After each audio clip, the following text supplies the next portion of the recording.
আমরা ঈদের নামাজ পড়ার জন্য ময়দানে আসছি। এখন ইনশাআল্লাহ আমরা ঈদের জামাত কায়েম করবো। আজকে 19 মার্চ বৃহস্পতিবার, পয়লা শাওয়াল। জি।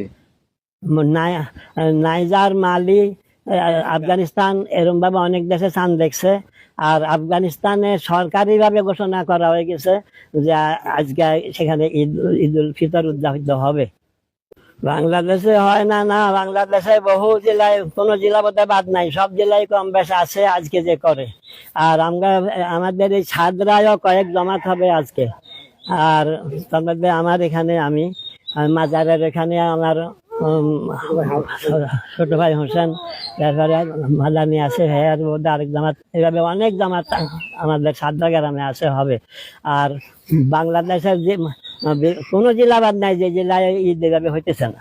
ভিত্তি হইল এই কোরআনের আয়াত, ইয়াসআলুনাকা আনিল আহিল্লাহ কুল হিয়া মাওয়াকিতু লিন-নাস। গোটা মানব জাতির জন্য নতুন চাঁদ সমূহ বলা হয়েছে, যেহেতু 12 মাসে 12 বার নতুন করে উঠে, এই জন্য চাঁদ তো মূলত একটাই, নতুন করে 12 বার উঠে, 12 বার উঠে, অতএব 12 মাস নামও আছে। আর তার মধ্যে রমজান মাসে শাওয়াল মাসের 1 তারিখে হলো ঈদুল ফিতর।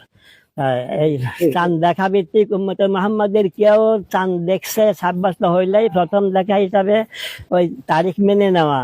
এটা হানাফি, মালিকি এবং হাম্বলি এই 3 মাযহাবের এটা সিদ্ধান্ত। শাফি মাযহাবেরও অনেকের এই মত আছে। আমরা হানাফি মাযহাবের অনুসারী।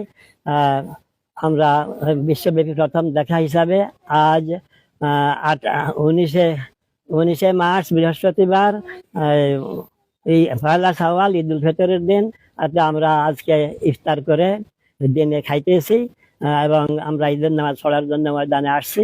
এখন ইনশাআল্লাহ আমরা ঈদের জামাত